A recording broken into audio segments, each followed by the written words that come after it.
Hello, আসসালামু আলাইকুম। YouTube fan, কী অবস্থা, কেমন আছে?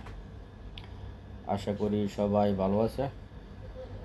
আজকের যে টপিক আমার যেটা নিয়ে আলোচনা করবো এটা হলো পিছিলা এবং বাংলাদেশের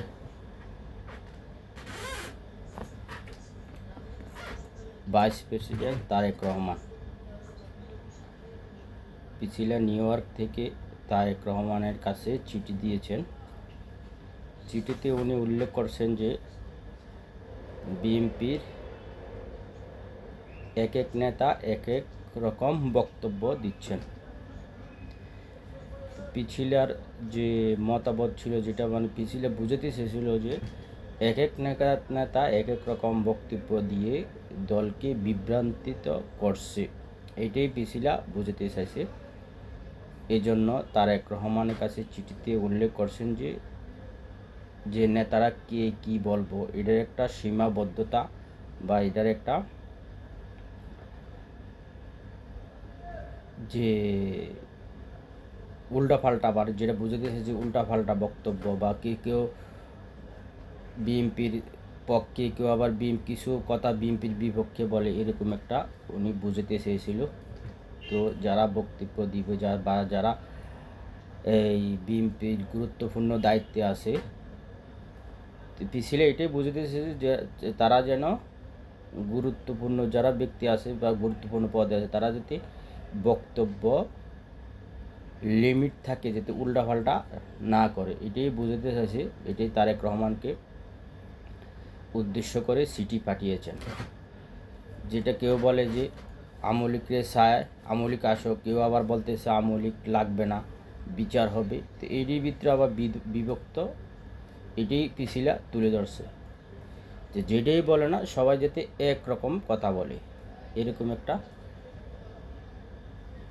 মানে ওইটাই বুঝাতে চাইছিল পিছিলা জনাব ভাইস প্রেসিডেন্ট তারেক রহমানের চিঠি দিয়েছে, চিঠির মাধ্যমে। তো এটা আসলে ভালো কথা বলছে যে যেটাই বলুক না কেন, পক্ষ বিপক্ষ থাকবে, কিন্তু যে এক লিমিটে কথা বলার দরকার ছিল যারা দায়িত্বে আছে। কেউ পক্ষে আবার কেউ বিপক্ষে, কেউ আসো, কেউ নির্বাচন বলতেছে আসো, কেউ আবার চায় না, কেউ বিচার করবে, এইটা দুই রকম হয়ে যেতেছে।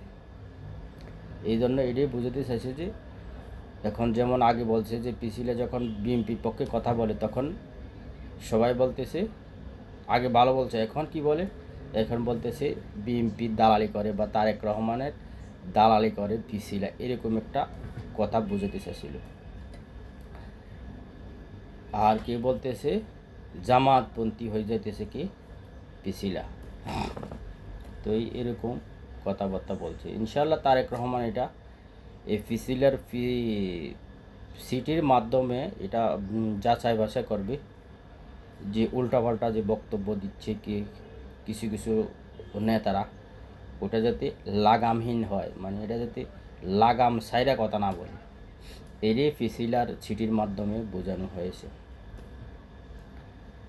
আর হলো পিছিলা আবার বলছে যে হ্যাঁ ছোট একটা মানুষ, হ্যাঁ এই মন্তব্য করার যোগ্য না, তারপরও সে এই মন্তব্য করছে, এই জন্য সে আবার ক্ষমা চেয়েছে। পিছিলা নিউ ইয়র্ক থেকে যে চিঠি দিয়েছে ভাইস প্রেসিডেন্ট জনাব তারেক রহমানের কাছে। তো এটাও ভালো দিক যে কথার মধ্যে যদি উল্টাপাল্টা হয়, সেই জন্য সে ক্ষমাও চেয়েছে, ক্ষমা প্রার্থী।